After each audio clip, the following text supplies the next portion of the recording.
Hello guys, Pete with you today. Welcome back. Thanks for following along and having a look at us as Roxanne and I share our journey with you.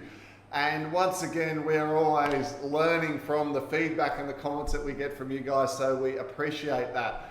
And for those of you who have been watching some of our other videos, you might have seen the one where we talk about, we went to Costa Rica, we drank plant medicine, the whole Ayahuasca thing, amazing healing, helped us to put us on a new path. And I chatted to a great mate of mine who had actually gone a little bit before me and come back, and I asked him how he was going with his regular spiritual practice, because they say, listen, after drinking plant medicine and ayahuasca, to keep the growth and the progress, do some sort of spiritual progress. So what do I mean by that? Daily practice: yoga, meditation, connecting with nature, journaling, practicing gratitude, being still and listening. All these would be examples of a spiritual practice that you can apply. So often though, people don't do any of those, and it's because none of them are easy. Even the connecting with nature sometimes is actually quite tricky, especially if you're living in a big city and you've got to put in effort, or the climate's not suited to what it is you want to learn, and you're thinking, well, all right, I want to just implement a simple daily practice to help me with my spiritual development and my spiritual growth, but which will I do? And the one that benefits everyone the most is, by far, in my opinion and everything that I've studied and the people that I've listened to, meditation is by far the most powerful. Through mastering your mind and being able to control your 5 brain states and get your brain to slow down, you will best connect to source. You will best be able to connect to your guides, to your essence, hear your intuition, and make better decisions, and also then be able to, a whole lot easier throughout the day, demonstrate the flow and the connectedness and being the observer that you get taught is important in life, things which are so difficult.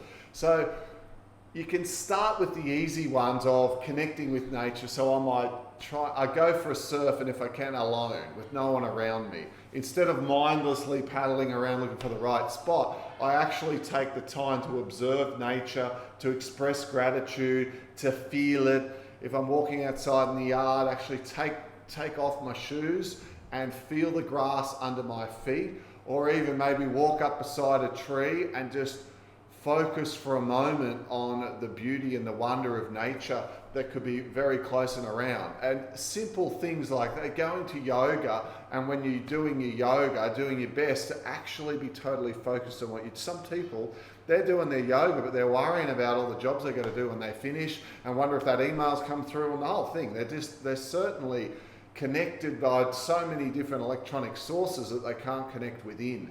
So I think incorporating the simple ones like connecting to nature, journaling can be an interesting one. For me, it's a real challenge for me to journal.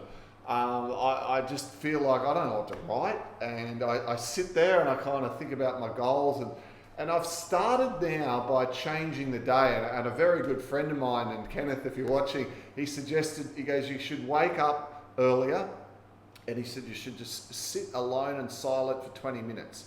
He said, don't meditate, don't visualize your goals, don't try and work through anything, just sit there and listen and see what comes to you. So I've tried this. So we've got a young family, we already wake up early. So man, the old 6 o'clock in summer here, it's 5:30 to wake up. So I started waking up, my alarm's set for 4:58. I get up, I shoot out to the veranda, and I just sit quietly for 20 minutes. And it was hard the first few times, and just listen to the sounds that are around at that time and clear my mind. And every time my mind wanders, I haul it back, focus on my breathing, focus on just listening to what's going on around me. And then after that 20 minutes, I journal for 10. Anything that might have been causing me concern and that used to come out in the old journaling dropped away, and I found that instead of it being about, I'm worried about this, I'm concerned about that, I need to find a way to work through this, I've got this feeling, this emotion that I need to work through, I found that I was starting to express a lot more gratitude, and I was starting to find that a lot of the people who give me grief in life, I was demonstrating and starting to have feelings of compassion towards them, and all the things which logically I knew I should be feeling, but I wasn't actually feeling. You know, they say, oh, you should love your enemy and feel compassion for the people who hurt you and do wrong by you, because they're there to teach you the biggest lessons. And you feel like, yeah, that's all good in the bloody book, but you got to put that into practice. It's like, I don't want to do that. So those feelings were starting to coming through. And what it means now is, through some days of the week I journal, some days of the week connect with nature. More often than not, though, I do meditate, and we have little practices to help you to structure that if you're not good at meditating. I want to help people with meditation for the scatterbrain, right? Meditation for the stress head. That's what we're working on, and our little tips and tricks that we'll scatter through our videos here to help you to be able to do that, so that in the day you're in flow. And man, we were in flow this morning. Like, it was myself, my brother, my daughter. We're all in a different car, and we had the boards and the whole thing. And it was a Sunday. I'm coming to you from Sunday around lunchtime, and we drove up to our favourite spot that everyone knows on a day like this is going to be out of the wind. And look, there were perfect 2 to 3 foot waves. It was glassy and perfect. The parking lot was an absolute gridlock. Boom, straight into our parking position. Behind me, my daughter came and she's like, oh, how's it looking? There's cars everywhere. I said, just have faith. Say a little parking fairy rhyme. Our little parking fairy rhyme is, Hail Mary, full of grace, please find us a parking space. And I don't know if it's really worked or not, but hey, she went straight into a park as well. And I messaged my brother. I said, oh, what a day. It's such a good day. You got to get down here. Bang, he was straight into a parking spot as well. People lined up down the road. It was just right place, right time. We flow out of there to the next place. We have this amazing early lunch, and just like the whole day was in flow. And I just sort of felt like everything was just sort of coming together. And then there's this poor guy who crashed his boat onto this rock, and I went over to him and he was feeling all sorry for himself. And I said, well, you can repair your boat, but you can't repair you. And you don't even look like you are scratched at all. You came in the dark, all over the rocks. And I said, well, you're not even injured. He goes, oh yeah, I hadn't thought about that. I said, you just be thankful that you're not injured, because if you had broke your leg or your arm, or that could make a big difference on your livelihood and everything. He's like, yeah, I suppose. Didn't even think of that. And just loving, sharing stories, sharing energy, being present and aware for people are the benefits you'll get as you learn to incorporate this spiritual practice into your life.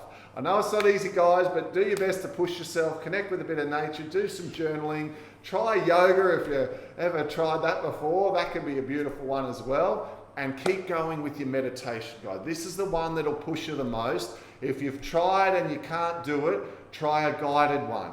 If you've tried guided ones and your mind still wanders, we're going to try and speed that up for you as well, so that your mind doesn't wander so much. And we're going to incorporate your physical body into your mental training, so that the two together will help to slow your brain rhythms down and you can experience this mindfulness. So keep messaging and commenting if the things you'd like me to cover. Roxanne's going to be putting in some clips on her mental workshop real soon, and we're going to be back in contact with you. Have a great day, guys. See ya.